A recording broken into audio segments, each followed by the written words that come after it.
ద్వితీయోపదేశకాండము 6వ అధ్యాయం. ద్వితీయోపదేశకాండము 6వ అధ్యాయం 4వ వచనం నుండి. ఇశ్రాయేలు వినుము,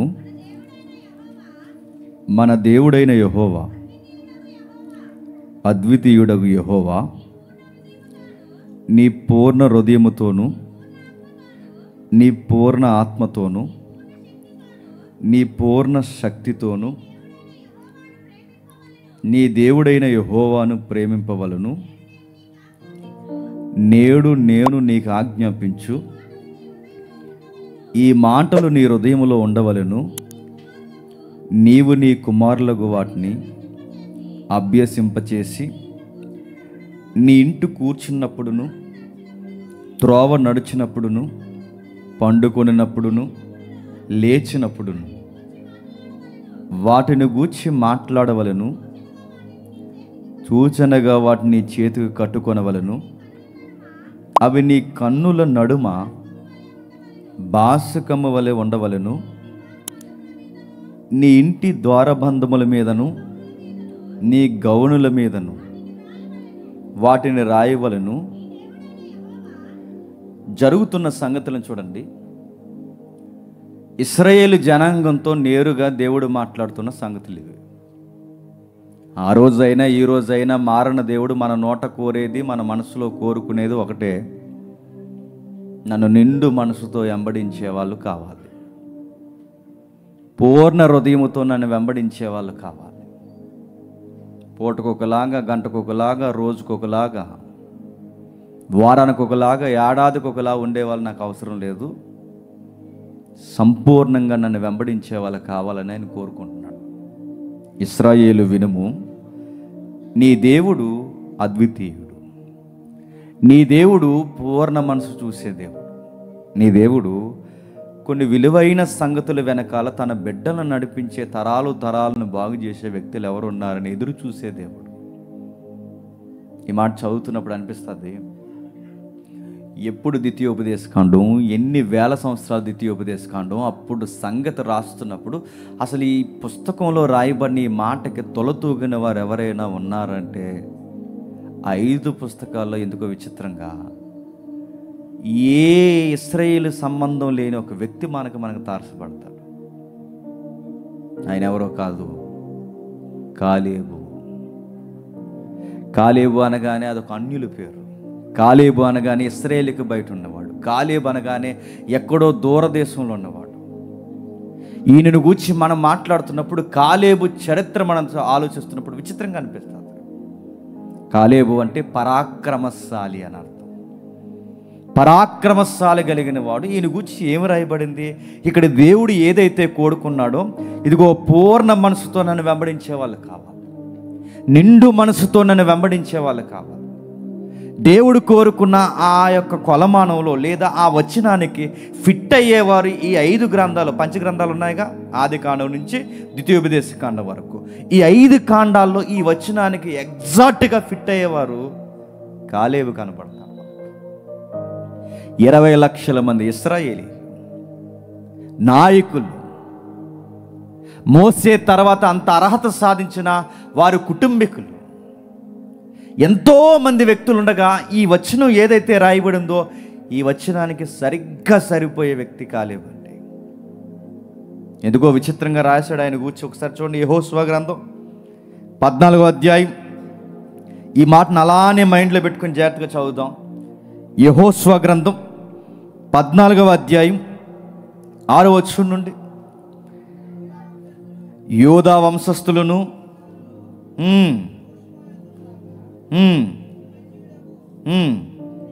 ఇక్కడ దగ్గరలో ఎవరైనా చదువు, మీరు చదువు. యోధా వంశస్థులను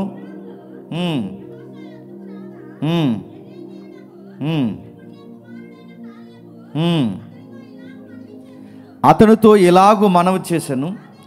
కాదేశు బెర్నబాయాలో దైవజనుడైన మోసేతో, యెహోవా నన్ను గూర్చియు నిన్ను గూర్చియు చెప్పిన మాట నువ్వు ఎరుగుదువు.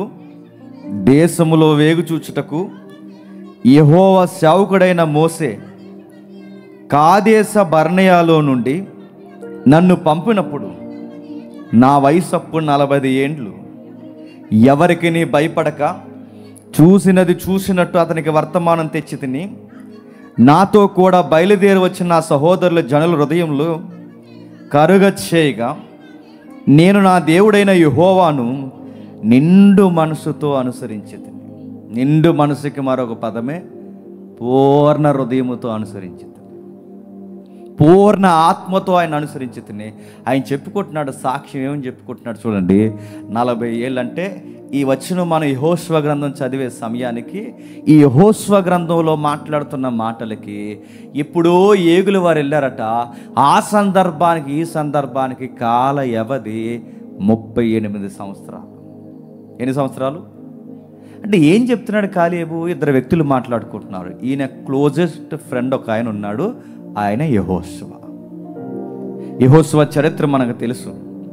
మోసే నాయకత్వంలో ఇశ్రాయేలులు 430 సంవత్సరాల తర్వాత ఐగుప్తు నుంచి బానిసలుగా బయటకు వచ్చినప్పుడు, స్వేచ్ఛా జీవులు ఉన్నప్పుడు దేవుడు ఒక కానాను భూభాగం ఇస్తానని దేవుడు వాళ్ళని తీసుకుని వచ్చాడు. ఆ కానాను భూభాగాన్ని దేవుడు ఇస్తానని తీసుకుని వచ్చాడు కనుక ఆ భూభాగంలోనికి వెళ్ళిన తర్వాత దేశాన్ని ఎవరికి వాళ్ళకే సీట్లు వేసి పంచుతున్నారు. అలా ఎప్పుడైతే వారి సీటీలు వేసి వాళ్ళని పంచుతున్నారు, ఈ భూమి మీరు తీసుకోండి, ఇక్కడ మీ గోత్రం ఉండండి, ఇక్కడ ఈ గోత్రం ఉండండి అంటే అన్ని గోత్రాలకు పంచుతున్నారు. కానీ గమనించండి, అసలు ఏ గోత్రంలో లేని వ్యక్తి ఎవరో తెలుసా? కాలేబు. మీకు పెద్ద డౌట్ రావాలి, ఏ గోత్రంలో లేకపోవడం ఏంటి అంటే ఆయన ఇశ్రాయేలుడు కాదా? ఇశ్రాయేలీయుడు కాదు. ఏంటి కాలేబు ఇశ్రాయేలుడు కాదా? కాదు. మరి ఇశ్రాయేలుడు కాలేబు కానప్పుడు కానాను భూభాగంలో ఈయనకి భూభాగాల? అదే విచిత్రం. మన దేవుడు పక్షపాతం లేని దేవుడు అని చెప్పడానికి ఇదిగో చరిత్రలో ఇలాంటి రుజువులు ఉన్నాయి. ఆయన యందు భయభక్తులు కలిగిన ప్రతి ఒక్కరిని దేవుడు ప్రేమిస్తాడనడానికి ఇదిగో చరిత్రలో కాలేబు చరిత్ర ఒక నిలువెత్తు సాక్ష్యం.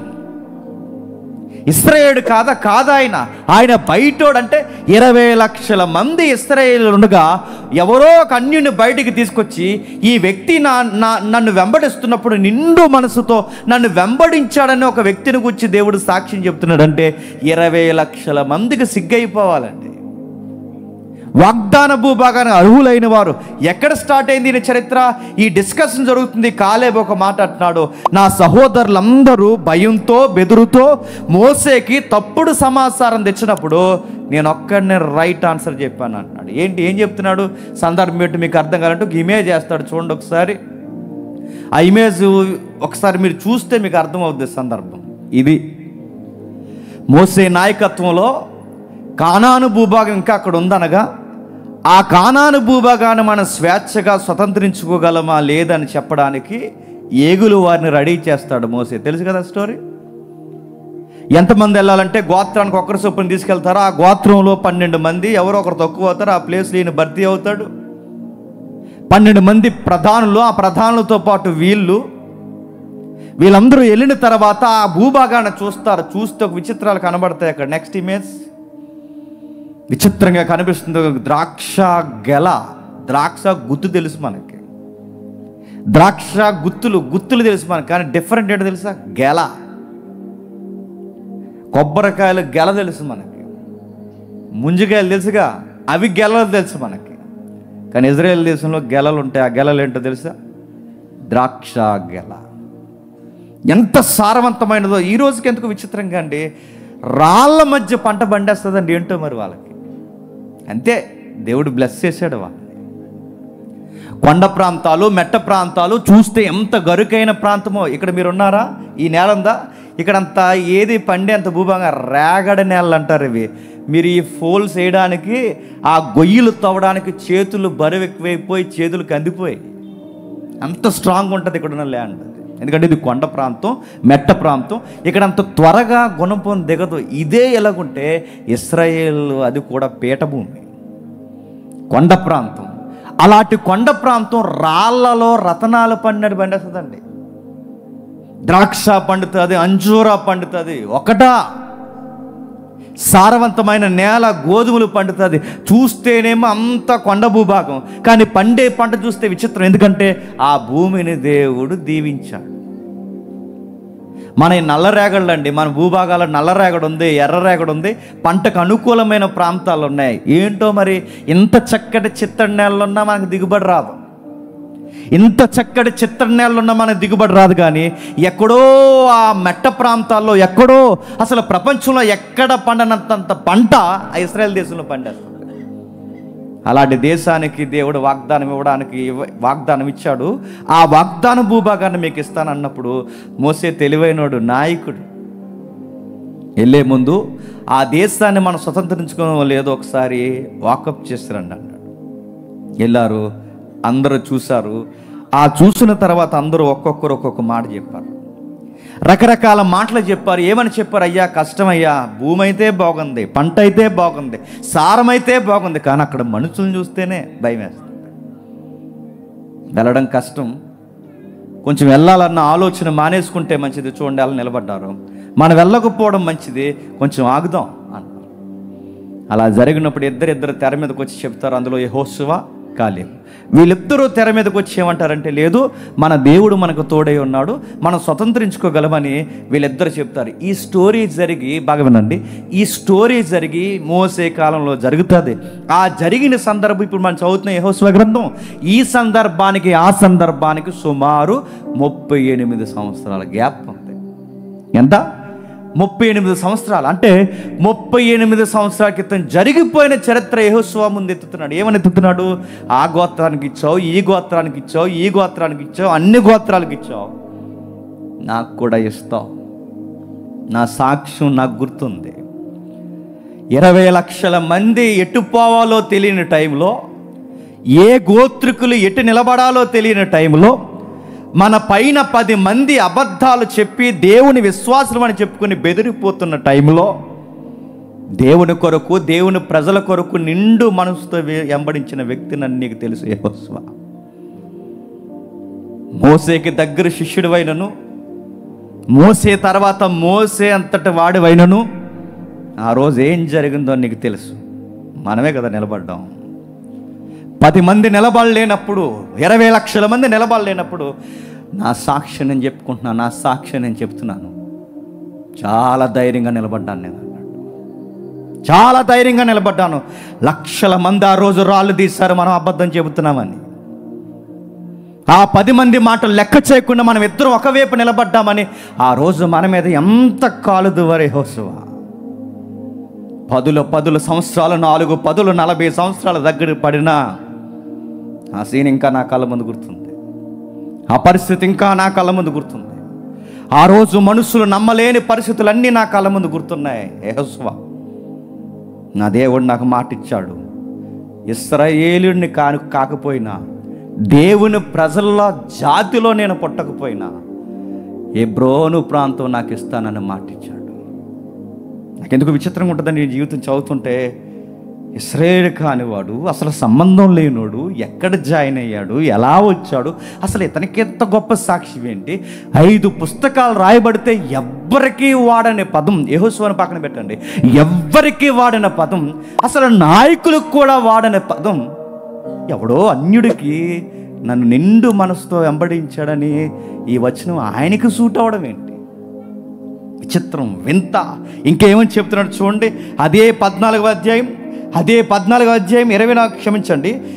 సంఖ్యాకాండం 32వ అధ్యాయం, అదే సంఖ్యాకాండం 32వ అధ్యాయం 11వ వచనం చూడండి. అదే సంఖ్యాకాండం 32వ అధ్యాయం 11వ వచనం నుండి 25 ఏండ్లు మొదలుకొని ఐగుప్తి దేశములో నుండి వచ్చిన మనుషులలో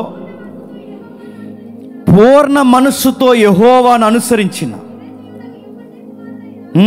ఎవరట?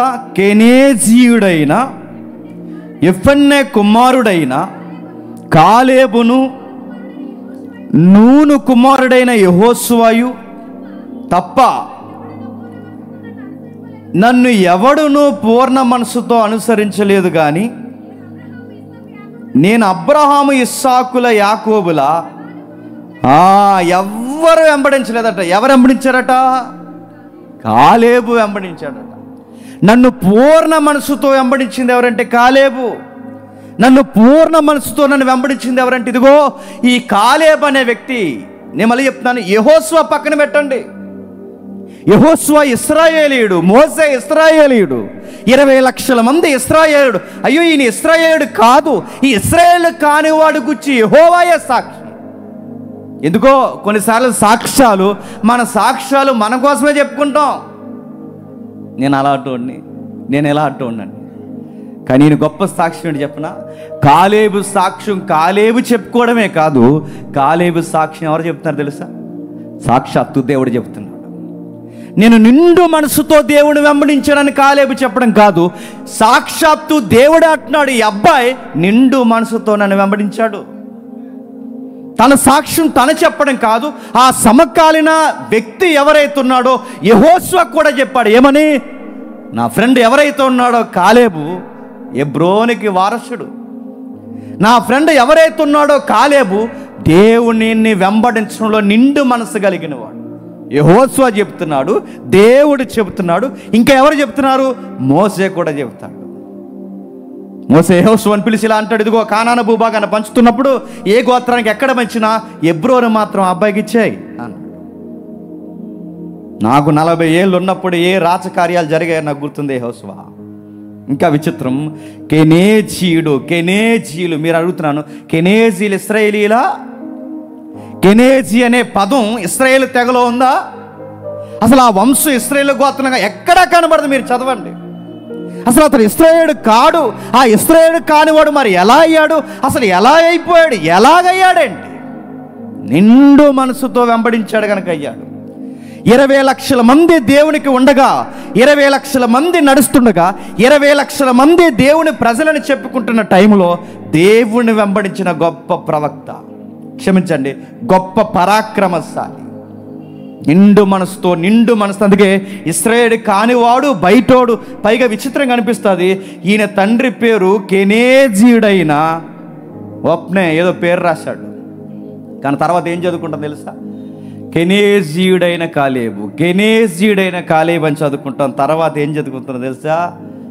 కాలేబు సంతానమైన డాష్ డాష్ డాష్ అని చదువుకుంటాం. అంతకుముందు ఈయన గోత్రాలంటే ఈ కెనేజీల పేర్లు చెప్పుకుని ఈయన పరిచయం అయ్యేవాడు. కానీ ఈయన తర్వాత నెక్స్ట్ మీరు గమనించండి, ఇక కెనేజీయుడు కాదు, ఆ అన్యుల పేరు కాదు, పేరు మారిపోయింది. నెక్స్ట్ తరం ఈయన అడ్రస్ పెట్టుకుని తన పిల్లలు మాట్లాడుకునేవారట. ఎప్పుడు గుర్తుపెట్టుకోండి, ఫ్యామిలీలు అలా పుడతాయి. మన తాత పుడతాడు, మన ముత్తాత పుడతాడు, తర్వాత మనం పుడతాం, మన తాత తర్వాత మన తాత, ఆ తాత తర్వాత ఇప్పుడున్న తాత, ఈ తాత తర్వాత నాన్న తర్వాత నువ్వు. జనరేషన్ అలా వెళ్ళిపోకూడదండి. ఎవడో ఒకడు పుట్టాలి జనరేషన్లో, ఆ ఒక్కడితో ఫ్యామిలీ టర్న్ అయిపోవాలి. గుర్తుపెట్టుకోండి, వాడొక్కడితో ఫ్యామిలీ వేరే రూట్ తీసుకోవాలి. మా తాత అలాగున్నాడు, మా అయ్య అలాగున్నాడు, ఇప్పుడు నేను అలాగున్నానంటే నడుతున్నాను.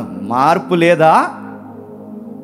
మీ తాతలాగా మీ నాన్నుండి, మీ నాన్నలాగా నువ్వుండి చాలేక జనరేషన్ మారాలి.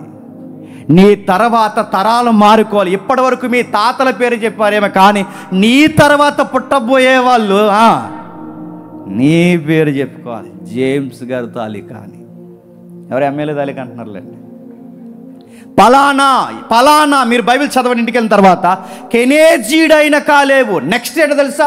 కాలేబు సంతతి వారని చదువుకుంటాం. ఎంత గొప్పదా! ఏముంది ఆయనలో గొప్పతనం అంటే? మార్చేశాడు పూర్తిగా, తన పరిస్థితులను మార్చేశాడు. దేవుడే తన గూర్చి సాక్ష్యం చెప్పాడు. కానాను స్వతంత్రించుకుంటానని చెప్పిన వారిలో దేవుడు చెప్పాడు, మోసే చెప్పాడు, ఇంకా ఎవరు చెప్పారు?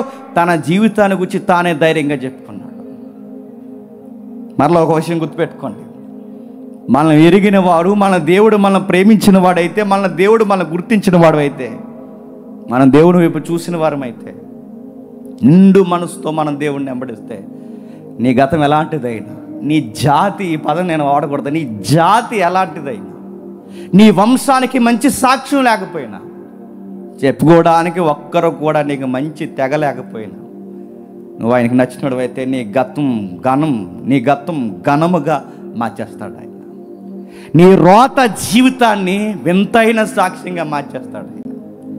నీ గతం అస్సలు బాగోకపోయినా, చెప్పుకోవడానికి ఏమాత్రం బాగోకపోయినా కాలేబు వలె మన జీవితాన్ని ఘనంగా మార్చేస్తాడు. కాలేబు జీవితంలో వింతైన పరిణామాలు ఇంకా సంతరించుకున్నాయి. రాస్తున్నాడు, చదువుదాం ఒకసారి ఆ 14వ అధ్యాయం. ఆ 14వ అధ్యాయం ఒకసారి చదువుదాం, 7వ వచనం నుంచి. ఏమంటున్నాడు చూడండి, అదే 14వ అధ్యాయం 7వ వచనం నుండి. యెహోవా సేవకుడైన మోసే నన్ను పంపినప్పుడు నేను 40 ఏండ్ల వాడను. నేను చూసినది చూసినట్టే అతనికి వర్తమానం తెచ్చి తిని, నాతో కూడా బయలుదేరి వచ్చిన నా సహోదరులు నేను నా దేవుడైన యెహోవాను నిండు మనసుతో అనుసరించుచూ వచ్చాను. చుట్టూ గలిబిలి వాతావరణం పెరిగిపోయింది, జనులు గగ్గోళ్ళు పెట్టారు. అలాంటి పరిస్థితుల్లో నేను చాలా స్ట్రాంగ్గా నిలబడ్డాను అన్నాడు. ఏం జరిగింది ఇంకా లోతుగా మనకు అర్థం కావాలంటే ఒక్కసారి ఆ సంఖ్యాకాండం రండి. ఆ సంఖ్యాకాండం 14వ అధ్యాయం మొదటి వచనం నుంచి చదవండి. సంఖ్యాకాండం 14వ అధ్యాయం మొదటి వచనం నుండి. ఆ సర్వ సమాజము ఎలుగెత్తి కేకలు వేసెను, ప్రజల రాత్రి ఎలుగెత్తి ఏడ్చిరి, మరియు ఇశ్రాయేలీలందరూ మోసే అహరోనుల పైన సనుగుకొనిరి. ఆ సర్వ సమాజము ఐగుప్తిలో మేము వేల సావలేదు, ఈ అరణ్యమందు మేము వేల సావలేదు. అక్కడ 3వ వచనం చదవండి. ఇక్కడ దగ్గరలో ఎవరైనా చదవండి, మీరు కానీ దగ్గరలో చదవండి. 3వ వచనం. ఆ సర్వ సమాజం, అయ్యో ఐగుప్తిలో మేము వేల సావలేదు, ఈ అరణ్యమందు మేము వేల సావలేదు, మేము కత్తివాత పడినట్లు యెహోవాను ఈ దేశంలోకి ఏళ తీసుకొచ్చిన. ఎంత టెన్షన్లు ఎందుకు వస్తున్నాయి వీళ్ళకి? ఆ 10 మంది సెడగొట్టేశారండి. ప్రతి సంఘంలో ప్రతి కుటుంబంలో ఆ పిరుకోలు ఉంటారు చూసారా, ఆ పిరుకోలే సెడగొడతారండి మొత్తం అంతా. దేశాన్ని చూసి వచ్చారు, ఆ భూభాగాన్ని చూసి వచ్చారు, వచ్చి మాట్లాడుతున్నారు, అయ్యో మనం వెళ్ళకూడదు, మనం వాళ్ళ దృష్టికి మిడతల వలె ఉన్నాం, మనం వెళితే మనం చంపేస్తారు, మనం ఉండడానికి వీలు లేదని ఎప్పుడైతే సర్వ సమాజం చెవుల్లో వీళ్ళు ఏడ్చేశారో ఆ మొదటి వచనంలో, ఆ ప్రజలు ఆ రాత్రి ఎలుగెత్తి ఏడ్చారట. ఇశ్రాయేలు అందరూ మోసే అహరోనుల మీద సనుక్కున్నారట. ఏమని సనుక్కున్నారు? అదిగో దేశం అన్నారు, ఇదిగో స్వతంత్రం అన్నారు, అదిగో భూభాగాలు అన్నారు, ఇదిగో స్వేచ్ఛా జీవితం అన్నారు. ఏం స్వేచ్ఛా జీవితం? సమాధికి నడిపించేసేలా ఉన్నారు అని మాట్లాడుకున్నారు. మోసే నాయకుడు అని జైలు కొట్టుకుంటూ వచ్చాం. ఏం మోసే? ఇప్పుడు ఈ మోసే యొక్క మాట వింటూ ఇప్పుడు వాళ్ళు మన మీద పడి మనం చంపేసేలా ఉన్నారు. ఎలుగెత్తి ఏడ్చడం ఒకసారి ఊహించుకోండి. లక్షల మంది ఒకేసారి రాత్రంతా ఏడిస్తే ఆ ఏరియా ఎలా ఉంటుందో ఒకసారి ఊహించుకోండి. అప్పుడప్పుడు నక్కల గుంపులు అరిస్తే తెలుసా? ఆ నక్కల గుంపులు 4 అరిస్తే ఇంకా రాత్రికి మనకి నిద్ర రాదు. ఇంకా నక్కలు ఏడిస్తే అలా ఉంటే అప్పుడప్పుడు పిల్లి ఏడుస్తుంటుంది చూసారా, పిల్లి అదోలా అరుస్తుంటుంది. పిల్లలు అరిస్తేనే అదోలాగా అయిపోతాం. మనుషులు, పిల్లలు, పెద్దోళ్ళు, చిన్నోళ్ళు, వృద్ధులు అందరూ, స్త్రీ పురుషుల భేదాలు లేకుండా 20 లక్షల మంది, సుమారుగా లక్షల మంది రాత్రంతా మూలుగుతున్నారంటే ఆ నశ ఎలా ఉంటుందో ఒకసారి ఊహించుకోండి. ఎంత సెమినార్లో, లక్షలతో కూడుకున్న సెమినార్ ఇది. వేల మంది ప్రజల్ని ఒకే విషయం మీద కూర్చోబెట్టే సెమినార్ ఇది. ఎవరో ఒకడు ఏదో ఒక పొల్లిరుపు మాట అన్నాడు అనుకోండి, ఆ ఒక్క మాట ఇక్కడ నిలబడిన వాళ్ళు చాలా డిస్టర్బ్ చేస్తుందండి. ఇలా ఉందేడు సెమినారు, అలా ఉందేడు సెమినారు. ఈ కొంతమందికి ఏం మాట్లాడి ఏంటి అసలు ఏమీ తెలియదండి వీళ్ళకి. అరే ఇంత కష్టపడి చేస్తున్నారా, కొంచెం సహాయంగా ఉండాలరా, కొంచెం సపోర్ట్గా ఉండాలరా, అది చెప్పరు. ఆ లైట్ ఎందుకు కట్టారు అక్కడ, ఆ జెండా ఎందుకు కట్టారు అక్కడ, ఈ మనకెట్టే పాయింట్లు ఇలాంటివన్నీ మాట్లాడతారు. ఎవరో ఒకరు ఉంటారు సార్ ఆ పొల్లిరిపు మాటలు. ఇక్కడ ఒకలా ఉంటారు, బయటకు పోయి ఒకలా మాట్లాడతారు. ఈ ఇయర్ లేదు, ఉండకూడదు, ఉంటే సంపేతనం ఇంకా అలాంటి వాళ్ళు ఉన్నారంటే. లాస్ట్ ఇయర్ నాకు తెలుసండి, ఆ బయటకు పోయి ఆ దూరంగా పోయి గుంపులు కూర్చుని మాట్లాడుకుని అడుగుతున్నాను, తగునా? ప్రజలకి బాగా వినండి. ఎవరైతే మెయిన్ వ్యక్తులు ఉంటారో వాళ్ళ కీలకమైన వ్యక్తులండి. వాళ్ళు తుమ్మితే తుమ్ముతారు, దొగ్గితే దొగ్గుతారు, వాళ్ళు ఏడుస్తే ఏడుస్తారు. ఈ 10 మంది లక్షల మంది చెడగొట్టేశారు. 10 మంది లక్షల మంది చెడగొడతారు, రాత్రి అంతా పిచ్చెక్కినట్టు ఏడుస్తున్నారు. ఎంత పిచ్చెక్కిందంటే వాళ్ళు అంటున్నారట, కత్తేది, చావేది, దేశాన్ని విడిచి మమ్మల్ని ఎలా తీసుకొచ్చావు, మా భార్య పిల్లల్ని కొల్లిపోయేలా తీసుకొచ్చావా, తిరిగి వెళ్ళిపోతాం ఐగుప్తికి, మేమందరం అక్కడ చనిపోయినా బాగుండు, ఐగుప్తిలో ఆ పిరమిడ్ల పక్కన ఎక్కడో దిగిన గబ్బెడెద్దరు మమ్మల్ని ఇక్కడ వరకు తీసుకొచ్చా, మమ్మల్ని తీసుకొచ్చి అంటే ఐగుప్తిలో సమాధులు లేవన్నట్టు మమ్మల్ని ఎక్కడి వరకు తీసుకొచ్చా. అయినా నిన్ను నాయకుడిగా మేము పెట్టుకున్నామే, అసలు నువ్వు నాయకుడు పెట్టాయే మాకు, వెనకాల మాట్లాడుకుంటూ మాటలివి. ఆయన ఇతను నమ్ముకుని మనం రావడం, ఇతను ఒక నాయకుడే వెనకాల మనం తిరగడం, ఈ నాయకుడు వెనకాల మనం తిరగడం. ఆ రోజే నేను చెప్పాను మోసే వెనకాల వద్దని. మోసే అన్నారు, మోసే అన్నారు, మోసే అన్నారు. ఏం మోసే, మళ్ళీ మోతానని చెప్పి అరణ్యులు వదిలేశాడు. ఏం మోసే అయినా నేను చెప్తాను, ఇప్పటికీ మించిపోయింది ఏం లేదు, ఇంకా మళ్ళీ ఎవడైనా కొంచెం యాక్టివ్గా ఉన్న నాయకుడిని తయారు చేయండి, ఇంక అందరం ఇంటికి వెళ్ళిపోదాం అన్నారు. ఇంటికంటే ఐగుప్తికి. మళ్ళీ ఎవడైనా యాక్టివ్గా ఉన్నాడో ఎవడైనా చూడండి ఇంటికి వెళ్ళిపోదంటే ఇదే మాట ఎర్ర సముద్రం ముందనాల్సింది, ఇదే మాట ముందు అనాల్సింది. అప్పుడు రాలేదు. ఇంకా నేడో రేపో కానాను భూభాగంలో అడుగు పెట్టేస్తున్నారన్న టయానికి ఎలా మాట్లాడుతున్నారు చూడండి. అంటే ఒక మనుషులు కనబడితే భయపడుతుంది. అరే ఎర్ర సముద్రమే మీ ముందు పాయలైపోయింది, ఆకాశమే సీలిపోయింది, బండ నుండే నీళ్ళు వచ్చాయి, ఆ మాత్రం ఎత్తుండి ఈ మాత్రం లావుంటే ఆడికి భయపడేదేంటి? అరే చూస్తుంటే ఎన్నో కార్యాలు జరిగిపోతున్నాయి. అలాంటి వారికి ఇలా ప్రకృతే మీకు అడ్డు లెగిసిపోయి, ప్రకృతే ఇదిగో రండి నేను నీకు అడ్డు కాదని ప్రకృతే స్వాగతిస్తున్నప్పుడు ప్రకృతిలో ఈ ఎత్తున్నవాడు ఏ పాటి వాడని ఆలోచించలేకపోతున్నారు. అందరూ గలిబిలి వాతావరణం అయిపోయింది, రకరకాలు అయిపోయారు. ఒక్కరు కాదు, ఇద్దరు కాదు, వందల సంఖ్యలో, పదుల సంఖ్యలో, వేల సంఖ్యలో, లక్షల సంఖ్యలో సనుక్కుంటున్నారు. 8వ వచనంలో యెహోవా మన యందు ఆనందించిన యెడల ఆ దేశములో మనల్ని చేర్చి ఆయన మనకిచ్చిన 6వ వచనం, అప్పుడు దేశము సంచరించి చూసిన వారిలో నుండి నూను కుమారుడైన యెహోషువయు, ఓప్నే కుమారుడైన కాలేబు బట్టలు చించుకొని షటాప్ అని చెప్పారు. ఆగండి, నీ ఏడుపుకి అర్థాలు లేవు, నీ మాటలకు అర్థాలు లేవు. వాగ్దానం ఇచ్చి దేవుడు తీసుకొచ్చి నేడో రేపో వాగ్దాన భూమి పిచ్చాడుపులు ఏడుస్తున్నారు. బుద్ధి లేదు మీకు అన్నాడు. బట్టలు చింపుకున్నారంటే ఆ సౌండ్ ఆపడానికి బట్టలు చింపుకుని ఆపండిక. మా బట్టలు చింపుకుని చెప్తున్నాం, మా గుండెలు చించుకుని చెప్తున్నాం, మా గుండె లోతుల్లోనే చెబుతున్నాం. మన దేవుడు మన వెనకాల ఉన్నాడన్న సంగతి మీరు ఎందుకు మర్చిపోతున్నారు? అయినా విజయాలు ఎలా వస్తాయి? కండ్లు ఉంటే వస్తాయా? విజయాలు ఎలా ఉంటాయి? జ్ఞానం ఉంటే వస్తుందా? విజయం ఎలా వస్తుంది? రౌతులు రథాలు ఉంటే వస్తాయా? కత్తులు ఉంటే వస్తాయా? సైనిక బలగాలు ఉంటే వస్తాయి? విజయాలు ఎలా వస్తాయి? మనకు దేవునికి మనం నచ్చితే, దేవుని ఎడల మన చిత్తం జరిగితే, దేవుడి చిత్తం మన ఎడల జరిగితే, దేవుని పక్షాన మనం నిలబడితే, ఇతన్ని బట్టి నేను ఆనందిస్తున్నానని దేవుడు అనుకుంటే చాలు, మనం దేవుడిని సంతోషపెడితే చాలు, విజయాల పరంపర మన వశం అవుతుంది. మీకు ఎందుకు ఆ పాయింట్ మిస్ అయిపోతున్నారు? దేవుడిని ఆనందింప చేయలేకపోతున్నాం. దేవుడు మన యందు ఆనందించిన యెడల ఆ దేశం మనలను చేర్చి దానిని మనకిచ్చి, అది పాలుల తేనెలు ప్రవశించే దేశము. మెట్టుకు మీరు యెహోవా మీద తిరగబడి ఉన్నారు. మీరు మోసే మీద అనుకుంటున్నారు, మీరు అహరోను మీద అనుకుంటున్నారు. ఈ నాయకుల్ని ఏదోటి అనేస్తే సరిపోయి నాయకుల్ని పెట్టుకుంటే సరిపోద్ది అనుకుంటున్నారు. మీరు సరాసరి మీ తిరుగుబాటు ఎవరి మీదకో తెలుసా? మోసే మీద కాదు, యెహోవా మీదకే తిరగబడుతున్నారు. ఇలాగే తిరగబడ్డాడు ఆ కోరాహు, ఇలాగే తిరగబడ్డారు ఆ ముందున్న గతంలో ఉన్నవారు, ఇలాగే తిరగబడ్డారు. మీరు అదే చేస్తున్నారు.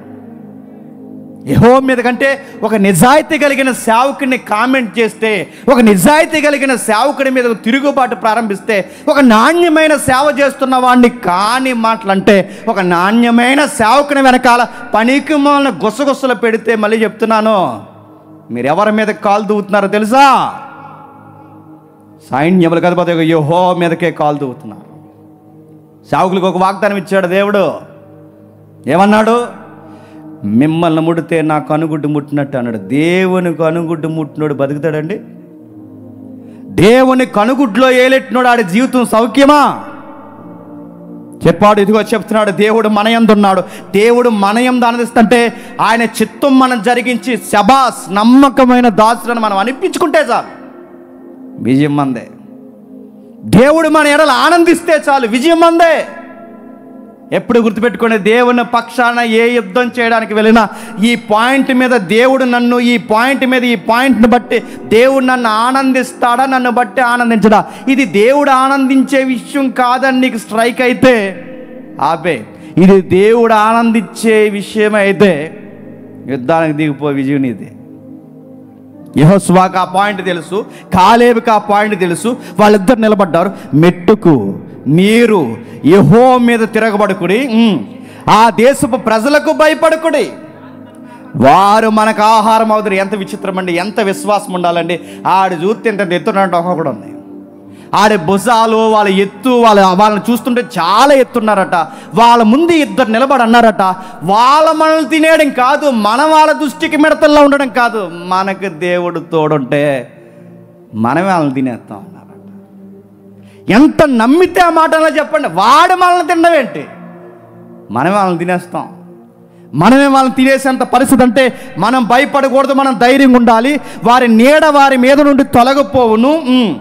యెహోవా మనకు తోడై ఉన్నాడు, వారికి భయపడకురి. యెహోవా మనకు తోడై ఉన్నారు, వారికి భయపడకుడి. యెహోవా మనకు తోడై ఉన్నారు, అంటే దేవుడు మనకు తోడై ఉన్నాడు, భయపడకుడి. దేవుడి ఎడల మన విశ్వాసం ఉంది, భయపడకుడి.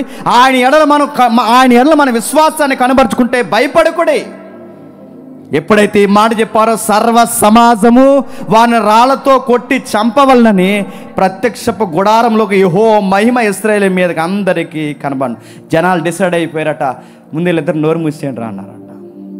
10 మంది కరెక్ట్గా చెప్తుంటే వీళ్ళిద్దరు వచ్చి అలా ఉండకూడదు, అలా ఉండకూడదు, వీళ్ళిద్దరు మాట ఎవరు లెక్క చేయాలరా, వీళ్ళిద్దరూ చాలా మొత్తం సెడగొడుతున్నారు, అసలు వీళ్ళిద్దరు నోరు లెక్కడం ముందు వీళ్ళని చంపేయండి అన్నారట. దేవుడు వెంటనే కోపం వచ్చింది. దేవుడు ప్రత్యక్షమైపోయాడు. ఏమన్నాడు తెలుసా? యెహోవా మేఘం మందస్సు మీదకి వచ్చింది. దాని అర్థం ఏంటి? ఏల మీద చేయబడితే దేవుడు ఏం చేస్తాడు చెప్పండి? చెయ్యేసినోడు సంగతి తెలుస్తాడు అనమాట. అందుకే ప్రత్యక్షం అయిపోయాడు. కాలేబు మీదకి చెయ్యెత్తినా, కాలేబు మీదకి నోరెత్తినా, కాలేబు మీదకి రాయెత్తినా ఆ పండ్రా అన్నట్టు దేవుడు ప్రత్యక్షమయ్యాడట. ప్రత్యక్షపు గుడారంలో యెహోవా మహిమ ఇశ్రాయేలందరికీ కనబడగా బెంబేలెత్తిపోయారు. తప్పక మనసు ఒప్పక వీళ్ళకి దేవుడు సపోర్ట్ ఉన్నాడని ఆ ఇద్దరు మాట విని, వీళ్ళిద్దరు మాటలు మాత్రమే నువ్వు తీసుకోవాలని దేవుడు మోసేని స్థిరపరిచి, ఆ ఇద్దరు రిపోర్ట్ మాత్రమే జెన్యూన్ రిపోర్ట్ అని దేవుడు బలపరిచి ఆ రిపోర్ట్ మోసేకి అందిస్తే ఇశ్రాయేలు ముందుకు బయలుదేరారు. విచిత్రంగా ఉంటుంది. 38 సంవత్సరాల క్రితం జరిగిన ఈ గొడవని మళ్ళీ ఫ్రెండ్ ముందు ఎత్తుతున్నాడు. ఫ్రెండు మర్చిపోయావా, ఆ రోజు మన ఇద్దరమే నిలబడ్డాం. అందరం ఒకవైపు ఉంటే మన ఇద్దరం ఒకవైపు ఉన్నాం. లక్షల మంది ఒకవైపు ఉంటే మన ఇద్దరం ఒకవైపు ఉన్నాం. ఆ రోజు దేవుని పక్షాన మనం నిలబడి మాట్లాడాం. అయినా నాకు ఈరోజు గుర్తుంది, అన్యులు, అమాలేకులు కానీ, మోయాబీలు కానీ, కానాను తెగలు ఎవరున్నా, నెఫీలు కానీ ఎవరున్నా ఏదేదో మాట్లాడారు ఆ రోజు. ఆ పాయింట్స్ ఇంకా నాకు గుర్తున్నాయి. మనమందరం ఒకటే దేవుడిని బట్టి విశ్వాసంతో మాట్లాడుతుంటే వాళ్ళ డిఫెన్స్ 10 మంది ఏం చేశారు నాకు తెలుసు. వాళ్ళు ఇచ్చిన డిఫెన్స్ ఈ రోజుకి ఆ పాయింట్స్ నాకు గుర్తున్నాయి. ఏమని డిఫెన్స్ ఇచ్చారు చూడండి ఒకసారి. అదే 14వ అధ్యాయం 8వ వచనంలో, అదే 14వ అధ్యాయం 8వ వచనంలో, క్షమించండి 13వ అధ్యాయం 30వ వచనంలో, 13వ అధ్యాయం 30వ వచనంలో, కాలేబు మోసే ఎదుట జనులను నిమ్మలపరచి, మనము నిశ్చయముగా ఎలుదము, దాన్ని స్వతంత్రించుకుందాము, దాన్ని జయించుటకు మనకు శక్తి చాలుననెను. అయితే అతనితో కూడా పోయిన మనుషులు, ఆ జనులు మనకంటే బలవంతులు. ఫస్ట్ పాయింట్ ఏంటట? ఆ జనులు మనకంటే బలవంతులు. 2, వారి మీదకి మనం పోజాలము, వారు సంచరించి చూసిన దేశము, ఇశ్రాయేలు గురించి చెడ్డ సమాచారం చెప్పి వాళ్ళు చెప్తున్న పాయింట్ ఏంటండి? వాళ్ళ బలవంతులు, వాళ్ళ బలమైన వారు, ఆలోచన కలిగిన వారు, వాళ్ళ దేశం సారవంతమైన నేలం, వాళ్ళ ఫుడ్ కానీ, వాళ్ళ యొక్క బలము కానీ ఇవన్నీ చూస్తుంటే మనకు అనిపిస్తుంది వెళ్ళలేం మోసే, దయచేసి మా మాట విను, ఇద్దరు మాట నమ్మేకు, వీళ్ళిద్దరి మాట భుజాన్ని వేసుకోకు, ఇదిగో ఇది పాయింట్ అని. అయినా నాకు గుర్తుంది ఫ్రెండ్ యెహోషువ, నాకు గుర్తుంది వాళ్ళు చెప్పిన పాయింట్ ఆ రోజు వ్యాలిడ్ పాయింట్ కాదు. ఎందుకంటే మనం ఎలాంటి విషయాల్లో నమ్మామో మనకు తెలుసు. ఈ ఎవరైతే ఉన్నారో అన్యులు వీళ్ళే బలవంతులైతే, వీళ్ళే ఎవరైతే ఉన్నారో అనానాకీలు వీళ్ళే బలవంతులైతే, ఐగుప్తీల్ని జయించిన దేవుడు మన దేవుడు. 10 తెగుళ్ళ చేత ఐగుప్తీల్ని నిశ్శబ్దం చేసేసిన దేవుడు. అయినా ప్రపంచ చరిత్రలో, మన చరిత్రలో ఫ్రెండు నాకు గుర్తుంది, ప్రపంచ చరిత్రలో, మన సమకాలీన చరిత్రలో ఐగుప్తి ఎంత వెలసేలిన దేశం ఉందా? అలాంటి ఐగుప్తి అనే దేవుడు అనిచేశాడు. ఎర్ర సముద్రాన్ని సీరేశాడు, బండని బద్దలు చేసేసాడు, అరణ్యంలో దేవుడు ఆహారాన్ని పుట్టించాడు, 10 తెగులు చేత ఐగుప్తిని అతలాకుతలం చేసి పడేశాడు. ఐగుప్తియే మన ముందు నిలవకపోతే, ఐగుప్తి ప్రజలే మన ముందు నిలవకపోతే, 40 సంవత్సరాలు దాటుకుంటూ వస్తున్నామే, లేదా 10 రోజులు దాటుకుంటూ వస్తున్నామే, సముద్రాలు నిలబడలేదు, తెగలు నిలబడలేదు, ఒక్కటి నిలబడలేదే. ఇన్ని పరిస్థితులు ఏవి మన ముందు నిలబడలేనప్పుడు వీళ్ళెందుకు నిలబడతారు? ఈ విశ్వాసంతోనే ఆ రోజు మనం మాట్లాడితే వీళ్ళ బుర్రలకి ఎక్కలేదు. నాకు ఆ రోజుకి ఈ రోజుకి ఆ పాయింట్ గుర్తుంది. యెహోషువ, ఆ దేవుడు మనకు ఎల్లప్పుడూ తోడై ఉన్నాడు.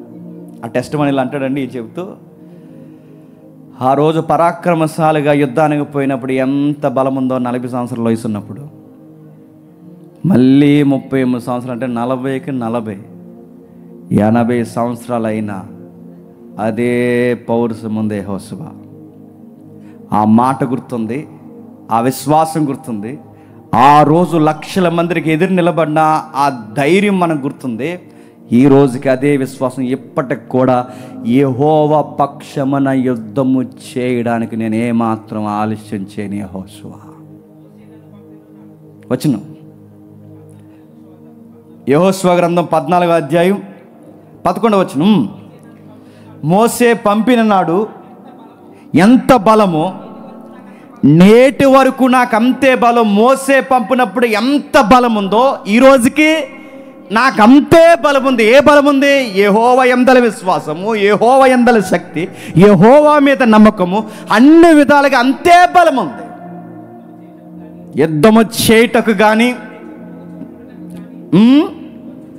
వచ్చుచూ పోవచ్చు ఉండుటకు కానీ అప్పటి వల్ల నాకు ఎప్పటికీ బలం ఉన్నది. కాబట్టి ఆ దినమున యెహోవా సెలవిచ్చిన ఈ కొండ ప్రదేశమును నాకు దయచేయము, అనాకీలును అక్కడున్న సంగతి ఆ దినమున నీకు వినబడెను. యెహోవా నాకు తోడై ఉన్నాడు గనక యెహోవా సెలవిచ్చినట్లు వారి దేశమును స్వాధీనపరచుకుందని. ఎంత బాగా సెలవిస్తున్నాడు చూడండి, ఎంత బాగా రాస్తున్నాడు చూడండి. ఆ రోజు తోడై ఉన్నాడు అంటే వీళ్ళ యుద్ధాల వెనకాల వీళ్ళు ఏం నమ్మారు తెలుసా? దేవుడు తోడుంటే చాలు, విజయాలన్నీ మనవే. ఈయన గురించి సాక్ష్యం ఇచ్చాడండి దేవుడు. ఏమని తెలుసా? పూర్ణ మనసుతో, పూర్ణ ఆత్మతో నన్ను వెంబడించిన వ్యక్తి కాలేబు. ఒక అన్యుడు గుచ్చి, ఒక బయటోడు గుచ్చి, ఇశ్రాయేలుకి సంబంధం లేనుడు, అసలు వాగ్దానాలు ఎవరివి, దేశం ఎవరిది, అసలు భూభాగాలు ఎవరివి, ఈ 12 గోత్రాల వారివి, ఈ 20 లక్షల మంది. కానీ బయటోడికి దేవుడు నమ్ముతున్నాడు చూడండి.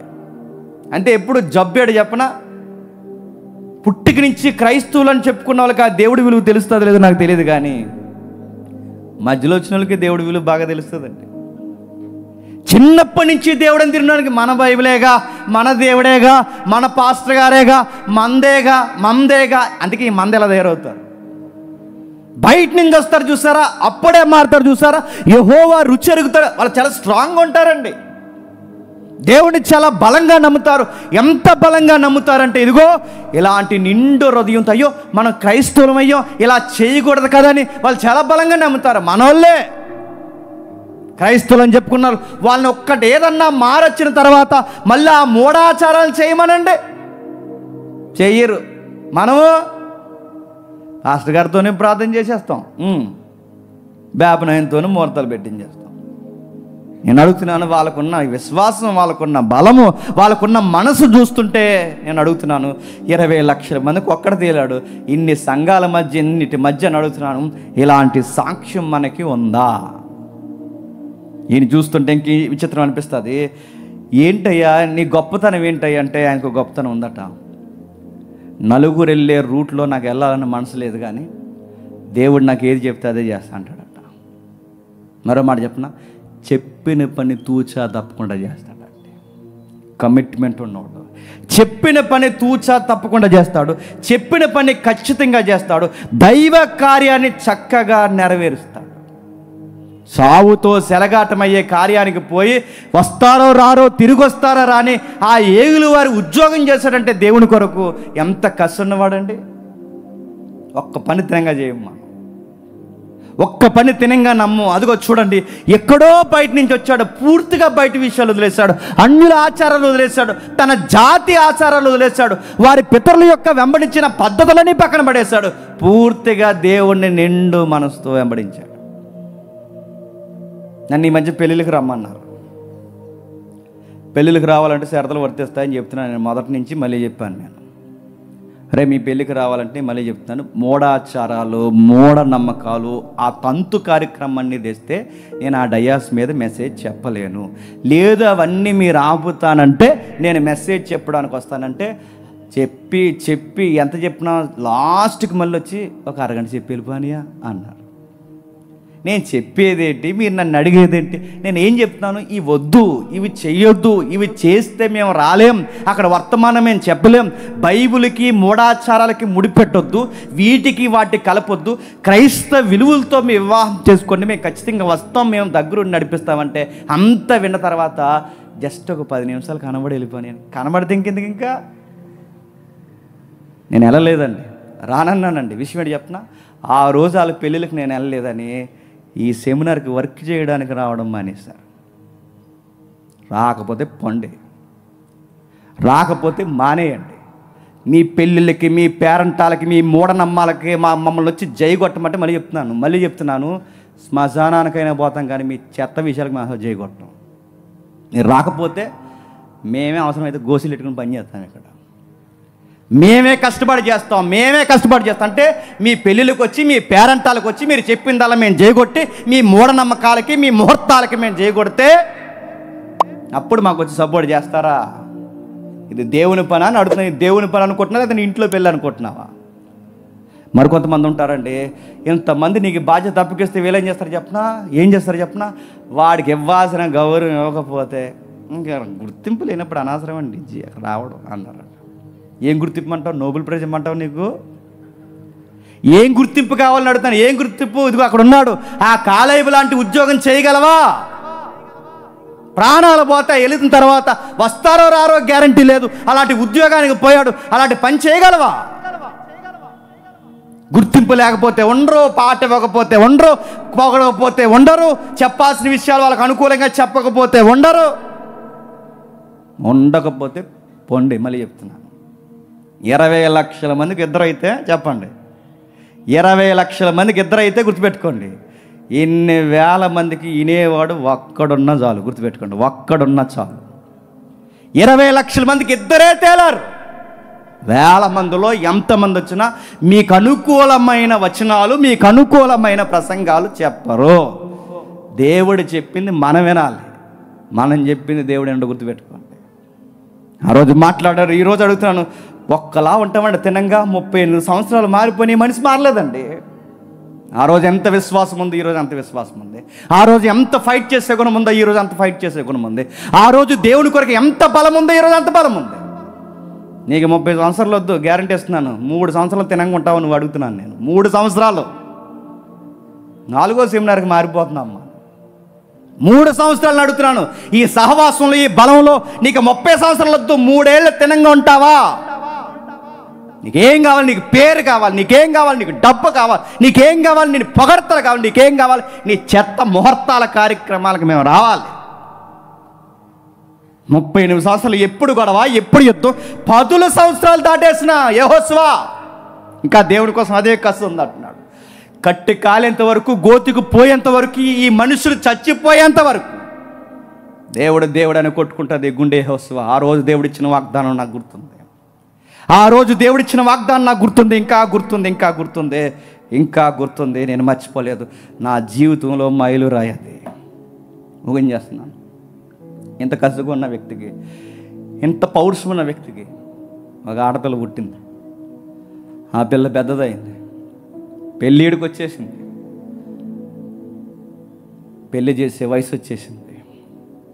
మంచి తండ్రి అండి, పోరాట యోధుడే కాదు, పరాక్రమశాలే కాదు, ఒక కూతురికి చక్కటి తండ్రి కూడా వయసు వచ్చే సమయానికి పెళ్లి చేయాలని కన్ఫర్మ్ అయ్యాడు. మంచి తండ్రి. ఉత్తమ తండ్రులు బిడ్డకు వయసు వచ్చే సమయానికి సంబంధాలు చూడాలి, వాళ్ళకి కావాల్సిన పరిస్థితులు అనుకూలపరచాలి.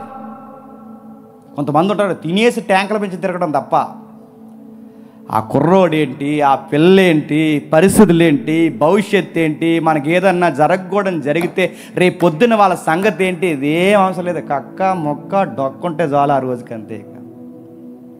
బాధ్యతలు ఉన్నాయా? ఏమన్నా బాధ్యతలు కనబడుతున్నాయా? ముదిరిపోయి పెళ్ళిళ్ళు అవ్వకున్న వాళ్ళు ఉన్నారండి. ఈ తండ్రులకి తిరాలేక ముదిరిపోయారు తెలుసా? ముదిరిపోయి పెళ్ళిళ్ళ ఎందుకు? కేవలం తండ్రుల యొక్క అసమాన్యత, వాళ్ళ బద్ధకం. కూతుర్లకి పెళ్ళిళ్ళకి ఈరోజు ఎటుపోవాలో తెలియక పార్ట్ టైం ఉద్యోగాలు చేసుకుని పోతున్నారు. ఏమ్మా ఎందుకమ్మా పెళ్లి చేసుకుంటే, మా నాన్న చేయాల్సిన టైంలో చేయలేదని, వయసు దాటిపోయింది, మా నాన్న అప్పులు తీర్చడానికే మా ఉద్యోగాలు, మా వయసు అంతా అయిపోయింది, ఇంకెందుకు లేండని ఆ పెళ్ళని కన్నీళ్ళు మింగుకున్న చెల్లెలు నాకు తెలుసు. జీవితం అంతా కుటుంబంలో సరి అయిన పాత్ర పోషించలేని భయంకరమైన బద్ధకస్తులైన చెడు అలవాట్లున్న తల్లిదండ్రులు చేసిన పనులకి బలైపోయిన బిడ్డల జీవితాలు మాకు తెలుసు. ఈ తండ్రి అలాంటి కాదు. కూతురికి వయసు వచ్చే సమయానికి కూతురికి పెళ్లి చేయాలనుకోండి. ఎలాంటి పెళ్ళి? ఇంకా నా కూతురి కింద కాలెట్టకుండా తిరగకూడదు, కాలెట్టకుండా చక్కగా తిరగాలి, ఇంట్లో కూడా బైక్ వేసుకుని తిరగాలి అనుకున్నాడా? నా కూతురు ఎలా తిరగాలి? నెలకు ₹1,00,000 తేవాలి, ఎన్ఆర్ఐ అన్నాడా? నా కూతురికి ఎలాంటి సంబంధం ఉండాలి, ఎలాంటి సంబంధం ఉండాలి, ఎలాగుండాలి, హైట్ ఎంత ఉండాలి, లావ్ ఎంత ఉండాలి, కలర్ ఎంత ఉండాలి, మా క్యాస్ట్ ఉండాలి, కుర్రోడు చూసిన వెంటనే హీరోలా ఉండాలి. ఏం చూడలేదండి. ఏం చూసాడు చెప్పనా? నా పేరే ఫైటర్, నా పేరే పరాక్రమశాలి, నా అల్లుడు కూడా పరాక్రమశాలి అయితే నా పిల్లనిస్తానని ఫిక్స్ అయ్యాడు. అది మంచి తండ్రి అంటే గుర్తుపెట్టుకోండి. లచ్చిస్తాడా? 2 నీ బొందెత్తాడు. లచ్చిస్తాడు, 2 లక్షలు ఇస్తాడు కాదు, లైఫ్ ఇస్తాడు. దేవుడి కొరకు ప్రాణం ఇస్తాడు, దేవుడి కొరకు కసిగా నిలబడతాడు. అలాంటి అల్లుడు కావాలి, అలాంటి అల్లుడు కావాలి. ఎక్కడ నుండి ఎతకండి. దేవుడు అంటే పిచ్చెక్కిపోయిన అల్లుడు ఎక్కడ నుండి ఎతకండి. ఉన్నారా ఇలాంటి క్రైస్తవ తల్లిదండ్రులు ఈరోజు? ఉన్నారా? ఏ సంబంధాలు చూస్తానంటే విశ్వాసంతో ఉన్న అల్లుళ్ళు కాదు, దేవుని కొరకు కసిగా బతికే అల్లుళ్ళు కాదు. మరే సాయంత్రానికి ఆ చెరువు ఈ చెరువు, కొన్ని చెరువులు ఉన్నాయి రాజమండ్రిలో, కంబల చెరువు, ఆ చెరువు ఈ చెరువు, ఆ చెరువుకి ఈ చెరువుకి 4 ఫోటోలు తీసి అల్లుడు ఉంటే చాలు మాకు. అక్కడ తిప్పాలి, ఇక్కడ తిప్పాలి, ఆ చెరువు ఈ చెరువు అంతా చెరువులోకి దూకండి అందరు కలిసి. నన్ను తిప్పే అల్లుడు కాదు, చేసేవాడు కాదు, దేవుని కొరకు కసిగా నిలబెట్టే అల్లుడు నీకు దొరికాడా? అలాంటి అల్లుడు కొరకు నువ్వు తిరుగుతున్నావా? అలాంటి సంబంధమే ఎత్తుకుతున్నావా? లేకపోతే నీ కులం అని సస్తున్నావా? కాలేబు అల్లుడు ఎవరో తెలుసా? గుర్తుపెట్టుకోండి. కాలేబు అల్లుడు ఎవరో తెలుసా? ఇదిగో మా అమ్మాయి నీకు నచ్చిందా? మా అమ్మాయి నీకు చెయ్యాలంటే, అమ్మాయిని ఎవరికి చేస్తాను? మా అమ్మాయిని నీకు చెయ్యాలంటే, ఆ రోజు కానాను భూభాగాన్ని జయిస్తే దేవుడు నన్ను ఎలా ఎంపిక చేశాడో, ఆ ప్రాంతాన్ని ఎవడైతే జయిస్తాడో గుర్తుపెట్టుకోండి, ఆ ప్రాంతాన్ని జయించిన వ్యక్తికే నా కూతుర్ని ఇస్తాను ఫిక్స్ అయ్యాడు. ఇంతకు ఆ ప్రాంతం ఏంటి? యెహోషువ నాయకత్వంలో, మోసే నాయకత్వంలో పూర్తిగా కానాన్ని జయించలేదు తెలుసు కదా. ఇంకా అక్కడక్కడ కొన్ని భాగాలు ఉండిపోయినాయి. ఇంకా దేవుడికి విజయం కావాలి, ఇంకా కానాన్ని పూర్తిగా ఆక్యుపై చేయాలి, కానాను భూభాగాన్ని పూర్తిగా దేవుడి యొక్క చేతుల్లోకి తేవాలి. ఇంకా అక్కడక్కడ భూభాగాలు ఉండిపోయాయి. ఆ దేవుడి చిత్తం నెరవేర్చే అల్లుడు ఎవడైతే ఉంటాడో వాడికి చేస్తాను నా కూతురు అన్నాడు. ఎక్కడుంది ఈ సందర్భం? చూడండి ఒకసారి. చూడండి యెహోషువ గ్రంథం 15వ అధ్యాయం, యెహోషువ గ్రంథం 15వ అధ్యాయం 16, 17 వచనాలు. కాలేబు ఏంటి మళ్ళీ చదువు. కాలేబు దాన్ని కొల్లబెట్టిన వానికి నా కుమార్తె అయిన అక్షాను ఇచ్చి పెళ్లి చేసేదును అని చెప్పగా, కాలేబు సహోదరుడును ఒత్నియేలు దాన్ని పట్టుకొనను గనక తన కుమార్తె అయిన అక్షాను అతనికి ఇచ్చి పెళ్లి చేసిన. పెళ్లికి క్వాలిఫికేషన్ ఏంటి చెప్పండి? ఎన్ఆర్ఐ కాదు. పెళ్లికి క్వాలిఫికేషన్ ఏంటి చెప్పండి? లక్షల జీతం కాదు. పెళ్లి క్వాలిఫికేషన్ ఏంటి చెప్పండి? ఇవేమీ కాదు. పెళ్లికి అర్హత ఏంటో తెలుసా? దేవుని యందలి విశ్వాసం, దేవుని కొరకు తెగింపు, దేవుని కొరకు పరిగెట్టే ఆ హృదయం, నేను ఎలాగైతే నిండు హృదయంతో ఆ దేవుడిని వెంబడించానో అలాంటి అల్లుడు ఉంటేనే నా కూతురినిచ్చి పెళ్లి చేస్తానన్నాడు. చేద్దాం అనుకున్నామండి, కాకపోతే బాబు గవర్నమెంట్ ఉద్యోగం కాదని మానేసామండి అన్నారట. గవర్నమెంట్ ఉద్యోగం అయితే ఏంటి, ఫ్రీగా టికెట్ తీసుకోకుండా వెళ్ళిపోదామనా? ఇవో లెక్కలు ఉంటాయండి, అదో రోగం తెలుసా. గవర్నమెంట్ ఉద్యోగం అయితే బాగుండండి, అలాగైతే బాగుండండి, ఎలాగైతే, ఇవన్నీ మళ్ళీ చెప్తున్నానండి. అన్నిటికన్నా గొప్ప భాగ్యం ఏంటి తెలుసా, మీ అల్లుడు దేవుని కొరకు పరుగులెట్టగలడా? మీ అల్లుడు దేవుని చిత్తం నెరవేర్చే అల్లుడేనా? అలాంటి దేవుని బిడ్డలు మీ బిడ్డలకు దొరికితే మళ్ళీ చెప్తున్నాను, తడిగుడ్లు పొడిగుడ్లు కడుపు మీద వేసుకుని నిద్రపోండి ప్రశాంతంగా. అలాంటి అల్లుడు వచ్చాడు మీకు. ఎలా నిండుగా ఉంటారో అలా నిండుగా ఉండండి, ధైర్యంగా ఉండండి. దేవుని బిడ్డ వచ్చాడు మీకు. సంబంధాలు ఈరోజు ఎలా చూస్తున్నారంటే, ఎలా చూస్తున్నారు తెలుసు కదా సంబంధాలు. ఎలాంటి సంబంధాలు చూస్తారు ఈరోజు చూడండి, విచిత్రమైన సంబంధాలు చూస్తున్నారు. క్రైస్తవులే. ఒక ఆయన అన్నాడట, బైబిల్ స్టడీ వచ్చినప్పుడు చెప్తాను, వినండి.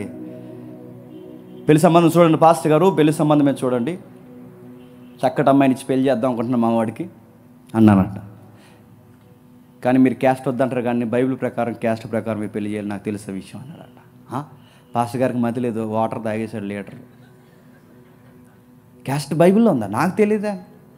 మీకు తెలియపడాడు పాస్టర్ గారు, చెప్తాను చూడండి. అబ్రహాం గారు వాళ్ళ అబ్బాయికి ఇస్సాకుకి పెళ్లి చేయడానికి వెళ్ళినప్పుడు, అబ్రహాం గారు అబ్బాయి ఇస్సాకుకి పెళ్లి చేయడానికి వెళ్ళినప్పుడు అబ్రహాం గారు ఏం చెప్పారు?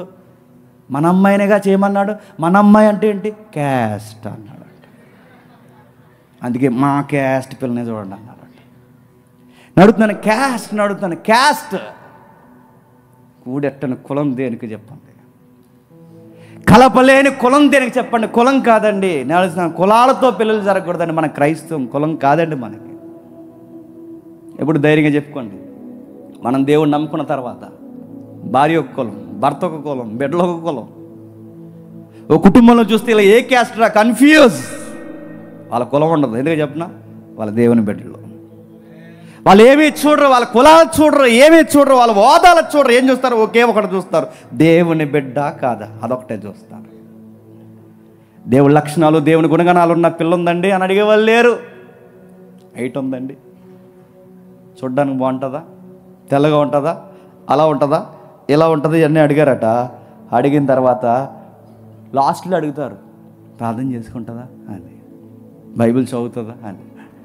ఎంత ఉంటే అంత చెప్తారు కదండి తల్లిదండ్రులు. అయ్యో సంఘంలో మా పిల్లనండి బాగా పాడుతుంది అన్నారు. మా పిల్ల బైబిల్ బాగా చదువుతుంది, మా పిల్ల అలాగే ఇలాగని చెప్తే ఆ పెళ్లి కొడుకు నాలాంటి ఒక క్వశ్చన్ అడిగేశాడు. అయితే ఆమోస్ గ్రంథం ఎక్కడుందో చెప్పమన్నాడు అన్నాడు. అది అన్నదంట. తూచ్. నేను అడుగుతున్నాను, రకరకాలు అడుగుతున్నాను. ఏం చూస్తున్నారు ఈరోజు? దైవికమైన లక్షణాలు పెళ్ళికూతుల్లో చూస్తున్నారా? దైవికమైన లక్షణాలు పెండు కొడుకుల్లో చూస్తున్నారా? అదేం చూడట్లేదు. 5 ఇస్తారా, 3 ఇస్తారా, 2 అయినా సరే 100 ఇస్తారు. 5 ఇస్తారు, 2 ఇస్తారు కాదు, ఏమిస్తారు? లక్షలు కాదు. దేవుని లక్షణాలు ఆ బిడ్డకున్నాయా, ఆ కుర్రోడుకున్నాయా, ఆ కూతురుకున్నాయా, ఉన్నాయా లేదా? అలాంటి పిల్లని చూడండి సార్, గుండెల్లో పెట్టి చూసుకుంటాం. అలాంటి అబ్బాయిని చూడండి సార్, నెత్తిన పెట్టి చూసుకుంటాం. అలాంటి దేవుడి కొరకు రగిలిపోయి పెట్టుకుంటా చూడండి సార్, నెత్తిన పెట్టి చూసుకుంటాం. కాలేబు ఎంత నిజంగా అండి, కాలేబు స్టోరీ విచిత్రమైనది. ఒక అన్యుడు, ఇశ్రాయేలు కానివాడు, బయట నుంచి వచ్చిన వాడికి ఇంతగా సంతిక దేవుడు అన్నాడు. ఓరకం లేదు, నిండు మనసు. ఆ అబ్బాయి ఇంట్లో పెళ్లి జరిగినా, వాళ్ళ కూతురికి పెళ్లి చేసినా నా చిత్తం నెరవేరుతుందా లేదో చూస్తాడు. ఒక అడుగు బయటికి ఎట్టినా నా చిత్తం నెరవేరుతుందా లేదో చూస్తాడు. ఫైట్ చేసినా, ఏది చేసినా, భూభాగం మీద నిలబడినా కాలేబు యొక్క మనసు ఎప్పుడు ఇది యెహోవాకి ప్రీతికరమా కాదా అని చూస్తాడు. చివరికి కూతురికి పెళ్లి చేయాలన్నా, నా కూతురు కూడా యెహోవాను నాలాగే బలంగా నమ్మునోడైతే నా కూతురికి భర్త అవ్వాలి, నాకు అల్లుడు అవ్వాలన్నాడట. అలాంటి అల్లుడులు కావాలి. ఈరోజు ఉన్నారా? ఈరోజు ఎలాంటి అల్లుళ్ళో చెప్పనా? కాయ తెస్తాను, గ్లాస్ తే అన్నారట. నువ్వు ఆమ్లెట్ అయ్యే అన్నారట. ఈరోజు అలాంటి అల్లుళ్ళు ఉన్నారు తెలుసా? మామ అల్లుళ్ళు ఇద్దరు కలిసి కూర్చొని తాగేసి అల్లుళ్ళు మామలు ఉన్నారు తెలుసా? ఇద్దరు కలిసి తాగేస్తారు. ఆమ్లెట్ వేసుకొచ్చారట ఆ తల్లి కూతురు ఇద్దరు. ఐస్ ముక్కలు పట్టుకొచ్చారట. చక్కటి మాంగారు చెప్పండి, చక్కటి అల్లుళ్ళు అడుగుతున్నాను. ఇవి అడుగుతున్నాను, కుమిలిపోతున్నాయి, కుటుంబాలు పతనమైపోతున్నాయి, రోజు రోజుకి దిగజారిపోతున్నాయి. కారణం ఏంటో తెలుసా? ఎలాంటి అల్లుల్ని ఎదుగుతున్నారు, ఎలాంటి కూతుర్ని ఎదుగుతున్నారు. మీ పెళ్లి కూతుర్ని చూసుకోండి. నేను ముగించేస్తున్నాను. వత్తినేలు అంటే ఎవరో తెలుసా? బైబిల్ నెరటివ్ తెలిస్తే అర్థమవుతుంది. వత్తినేలు అంటే ఎవరో తెలుసునా? ఇశ్రాయేల్ జడ్జెస్లో ఫస్ట్ జడ్జి ఎవరో తెలుసా? కాలేబు అల్లుడు. గుర్తుపెట్టుకోండి.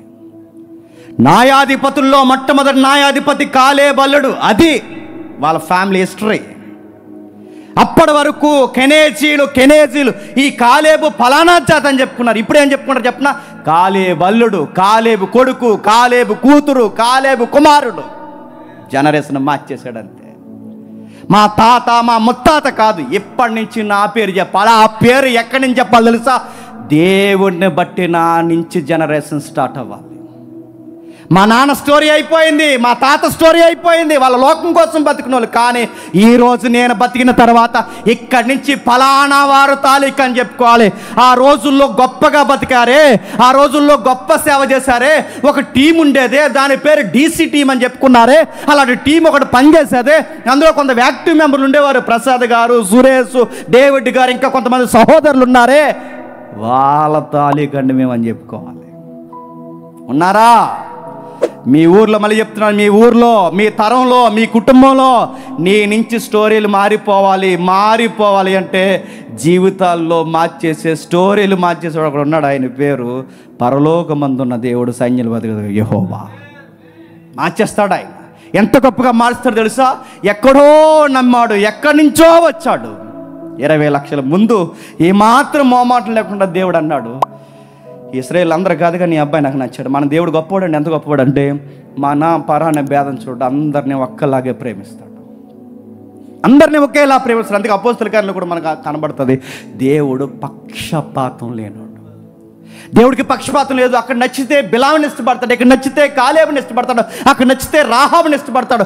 ఆయనకి కావాల్సిందల్లా ఏంటంటే జాతి కాదు, ఆయనకి కావాల్సింది రంగు కాదు, ఆయనకి కావాల్సింది అందం కాదు, ఆయనకి కావాల్సింది ఆ హృదయం కావాలి. ఆ హృదయం నిండు మనసుతో వెంబడించే ఆ హృదయం కావాలి, పూర్ణ మనసుతో వెంబడించే ఆ హృదయం కావాలి. ఆ హృదయంలో ఎవరున్నారో అదే కావాలి ఆయనకి. నేనే ఉన్నానా? ఈ దేవుడికి అదో రకమైన పిచ్చి ఉంటుందండి. నేనే ఉన్నానా? లోపల ఇంకెవరైనా ఉన్నారా? నేనే ఉన్నానా? ఇంకా లోపల ఎవరైనా ఉన్నారా? నేనే ఉన్నానంటే లోపల ఆయనే ఉన్నాడు అనుకోండి. ఆయన ఎంత మురిసిపోతాడో మనల్ని చూసి. అడగకుండానే వాగ్దానాలు ఇచ్చేస్తాడు, అడగకుండానే మన జీవితాలు మార్చేస్తాడు, అడగకుండానే మన బిడ్డలను దీవించేస్తాడు, అడగకుండానే మన భవిష్యత్తు బలంగా కడతాడు. ఎందుకో తెలుసా? ఆయన హృదయంలో పెట్టుకుంటే చాలండి, మన బతుకులన్నీ మార్చేస్తాడు ఆయన. అసలు మనమేనంత ఆశ్చర్యపోయే కార్యాలు చేస్తారు ఆయన లోపల పెట్టుకుంటే చాలండి. బైబిల్ ఒక మాట చెప్పింది, గుడ్డిగా సూత్రం పాటించండి, దేవుణ్ణి హెచ్చించిన వారిని చెప్పండి దేవుడు హెచ్చిస్తాడు. దేవుడిని ఎవరైతే గొప్ప చేస్తారో, మళ్ళీ చెప్తున్నాను, దేవుడు మిమ్మల్ని గొప్ప చేస్తాడు. ఇదే టెక్నిక్, ఇంతకు మించిన రహస్యాలు ఏమి లేవు. మీరు దేవుణ్ణి గొప్ప చేయండి, దేవుణ్ణి గణపరచండి, దేవుణ్ణి ముందు పెట్టుకోండి, దేవుణ్ణి ఆరాధిస్తుండండి. మీరు ఏ పని చేసినా దేవుడని మీ హృదయ స్పందన తెలియజేయండి. దేవుడు చాలా ఇష్టపడతాడండి. నువ్వు చేసిన ప్రతి పనిని నీకు దీవెనకరంగా మార్చేస్తాడు. నీకు జరగబోయే నష్టాలని ముందే అంచనా వేస్తాడు, కావలసిన సౌకర్యం ఆయన సిద్ధపరుస్తాడు. అడిగేదల్లా ఒకటే, ఆ హార్ట్లో ఎవరున్నారు? ఆ హృదయంలో ఎవరున్నారు? ఫోన్లు ఉన్నాయా? ఆ హృదయంలో ఎవరున్నారు? లవర్స్ ఉన్నారా? ఆ హృదయంలో ఎవరున్నారు? షికార్లు ఉన్నాయా? ఆ హృదయంలో వ్యసనాలు ఉన్నాయా? ఆ హృదయంలో ఏ దరిద్రాన్ని పెట్టుకుని తిరుగుతున్నావు? హార్ట్లో ఎవరున్నారు? కాలేబు హృదయాన్ని ఇలా కోస్తే, కాలేబు హృదయాన్ని చూస్తే ఎవరున్నారు ఆ అబ్బాయి మనసులో అంటే బైబిల్ చెప్పేస్తుంది, దేవుడు తప్ప ఇంకెవరు లేరండి ఆయన జీవితంలో. ఏం చేసినా, నిద్రపోయినా లేచిన ఆయన జీవితంలో దేవుడు దేవుడు దేవుడు దేవుడు దేవుడు ఆయన హృదయం. అందుకే క్రొత్త నిబంధనలో కూడా ఆయన మారణ దేవుడు అండి. మళ్ళీ పేతురుని అడిగాడు, ఏమని తెలుసా? పేతురు, వీళ్ళందరికన్నా ఎక్కువ నన్ను ప్రేమిస్తున్నావా అన్నాడు. 20 లక్షల మందిలో కాలేబు ప్రేమిస్తున్నాను ప్రభు అని నిలబడ్డాడు. 12 మంది శిష్యుల్ని పక్కన, 12 మంది శిష్యుల్లో 11 మంది చూస్తుండగా, మళ్ళీ 11 మంది చూస్తుండగా, ఆ 11 మంది పక్కన ఉండగా అడిగాడు, వీళ్ళందరూ కాదు కానీ పీటర్ నువ్వు చెప్పు, వీళ్ళందరికన్నా ఎక్కువ ప్రేమిస్తున్నావు అని అంటే పేతురు అంటాడు, కన్నీళ్ళు దిగమింగుకుంటూ అంటాడు, నిన్ను కాకపోతే ఇంక ఇంకెవరిని ప్రేమిస్తాను ప్రభు, నువ్వు బాగా మనసు ఎరిగిన వాడివి, నేను చెప్పకపోయినా అన్నీ తెలుసు, నేను నిన్ను ప్రేమించకపోతే ఎవరిని ప్రేమిస్తాను? అయితే ఓ పని చేయి, నా గొర్రెలను మేపు. ఆ దేవుడు ఎప్పుడు మారడు, గుర్తుపెట్టుకోండి. ఆది కాండంలో ఎలా ఉన్నాడు, నిర్గమకాండంలో అలా ఉన్నాడు. నిర్గమకాండంలో ఎలా ఉన్నాడో ప్రకటన గ్రంథంలోనే అలా ఉన్నాడు, క్రొత్త నిబంధనలోనే అలా ఉన్నాడు. ఆయన కోరుకునేది ఒకే ఒకటి, నేనే నేనే నేనే కేంద్ర స్థానమై ఉండాలి, నాకే మొదటి స్థానం ఇవ్వాలి. ఈ చిత్తం నెరవేర్చిన వాళ్ళు అక్కడక్కడ కనబడతారంటే నక్షత్రాల్లాగా. అక్కడక్కడ ఆ నక్షత్రాల్లో కనబడిన ఒక నక్షత్రమే కాలేబు. ఆ నక్షత్రాల్లో కనబడే నక్షత్రాలు పేతురు, పౌలు, అపోస్తులు, తిమోతి. దేవుడు కోరుకునేదని చెప్పిన ఆయనకి ఇంపార్టెంట్ ఇచ్చి, ఆయన పని కొరకు తెగింపులు అడుగులు వేసి, ఆయన పనిని చేస్తున్నప్పుడు నాణ్యతతో చేసిన వారిని దేవుడు చాలా ఇష్టపడతాడు. నేను ముగించేస్తున్నాను. ఎప్పుడన్నా ఏదైనా పని చేసినప్పుడు గుర్తుపెట్టుకోండి, నాణ్యత కలిగిన పనిగా చేయండి. సగం సగం ఆఫ్ వద్దండి. చేస్తే ఖచ్చితంగా చేయాలి. దేవుడు అవే చూస్తాడు. ఖచ్చితంగా చేయాలి. దేవుని పనిని నమ్మి చేయాలి. ఇది దేవుని కార్యమని నమ్మాలి. చూస్తే ఒకలాగా, చూడకపోతే ఒకలాగా, వారానికి ఒకలాగా, గంటకు ఒకలాగా, నెలకు ఒకలాగా. ఒక పాట పాడుతున్నారా, మనస్ఫూర్తిగా పాడండి. దేవుని పని చేస్తున్నారా, మనస్ఫూర్తిగా చేయండి. ఒక మడత పెడుతున్నారా, మనస్ఫూర్తిగా చేయండి. ఒక గిన్నెలు ఎత్తున్నారా, మనస్ఫూర్తిగా చేయండి. ఎందుకు చెప్పినా, నీ మనసును చూసేవాడు ఒక ఆయన ఉన్నాడు, ఆయన పేరు యెహోవా. నా బిడ్డ ప్లేట్లు ఎత్తుతాడు, నాకు తెలుసు. నేను అంత ఇష్టం ఆ అబ్బాయికి. ఈ తల్లి ఇక్కడ బరకలు పెడుతుంది తనకు తెలుసు, నాకు నేనంటే అంత ఇష్టము. ఈ 6 రోజులు తనకు సరైన సౌకర్యాలు లేకపోయినా, తన ఇంట్లో ఎంతో లగ్జరీగా బతుకుతున్నా, కానీ వాక్యం కొరకు వచ్చి వసతులు లేని ప్రాంతాల్లో అలా నిద్రపోతూ చలికి వణికిపోయి దగ్గరికి ముడిసిపోయి పడుకుంటున్నారే, ఈ బిడ్డలకు నేనంటే ఎంత ఇష్టమో ఆ దేవుడు ఇష్టపడతాడని గుర్తుపెట్టుకోండి. మీరు ఎందుకు వచ్చారా ఈ సెమినార్ కంటే? జేమ్స్ని చూద్దామనో, మా అమ్మాయిని చూద్దామనో, లేదా మా ఆవిడని చూద్దామనో కాదు. మా సచిన్ చెప్తారు ఇక్కడ, ఆ సత్యంలో దేవుడిని చూపిస్తారు ఇక్కడ. ఆ దేవుడిని గుండెల్లో పెట్టుకుని వెళ్ళిపోవాలి అక్కడ. ఆ వెళ్ళిన తర్వాత మీ ఊరు వాడ చూపించాలి. ఏమి నేర్చుకున్నారంటే ఆ దేవుడిని గుండెల్లో పెట్టుకున్నాం. ఎప్పటికైనా ఏదో ఒక మిషన్ రావాలండి. మిషన్ ఎందుకు చెప్పిన, గుండెల్లో ఎవరున్నారు చెప్పే మిషన్ కావాలండి. ఈసీజీ తీసినప్పుడు అప్ అండ్ డౌనే చెప్తుంది ఇలాగా, లబ్ డబ్ అని. ఈసీజీలో తెలియదు ఏంటి చెప్పిన, ఎప్పటికీ ఆ గుండెల్లో ఎవరున్నారో తెలియదు. ఒకవేళ తెలిస్తే అదే లాస్ట్ టైం కాపురానికి, స్నేహానికి, సంఘానికి, అన్నిటికీ. ఎందుకో దేవుడు ఆ టెక్నాలజీ ఇవ్వలేదు. ఒకవేళ ఇస్తే ఈసీజీ కనిపెడుతుంది లేదు నాకు తెలియదు, కానీ ఈ బైబిల్ మాత్రం ఖచ్చితంగా నీ గుండెల్లో ఎవరున్నా చెప్తుంది, గుర్తుపెట్టుకో. ఈ వాక్యం చెప్తే దేవుడు అడుగుతున్నాడు, పూర్ణ మనసుతో, పూర్ణ హృదయంతో నన్ను వెంబడించిన వ్యక్తి ఒకడున్నాడు, ఆయనే కాలేబు. కాలేబు పేరు పరాక్రమశాలి. కూతురికి పరాక్రమశాలినిచ్చి చేశాడు, న్యాయాధిపతులుగా నిలబెట్టాడు. దేశంలో 20 లక్షల మంది నమ్మలేని టైంలో పరాక్రమశాలిగా నిలబడ్డాడు. 11 మంది 10 మంది ఒకవైపు నిలబడితే ఇద్దరితో పాటు ఇద్దరుగా ఒక్కడై నిలబడ్డాడు. అలాంటి అబ్బాయే కాలేబు. బయటోడు, ఇశ్రాయేలు కానివాడు, నాకు నచ్చిన బిడ్డ. అందుకే ఇశ్రాయేలుకి 12 మందికి భూభాగం ఇవ్వడమే కాదు, ఈ అబ్బాయికి కూడా ప్రత్యేకంగా హెబ్రోను ప్రాంతాన్ని రాసిచ్చే యెహోషువ అన్నాడు. నీకే ఇస్తాడు. ఎంత ఎకరం 2 ఎకరాలు ఇవ్వడం కాదు, గుర్తుపెట్టుకో. నీకే ఇస్తాడు. ఇంకో 4 ఎకరాలు కాదు, నీకే ఇస్తాడు. భూభాగాలు కాదు. ఎంతకన్నా గొప్ప తిని చెప్పిన, ఆ రోజు వాళ్ళకి ఆ కానాను ఇచ్చాడు. ఈ నిండు మనసుతో వెంబడించు, నీ కొరకు ఒక పరము కానాన్ని సిద్ధం చేస్తున్నాడు. నీ కొరకు స్థలములు సిద్ధం చేస్తున్నాడు. చక్కగా దేవుడు ఆ స్థలముల్లో నిన్ను, నీ కుటుంబాన్ని ఆశీర్వదిస్తాడు.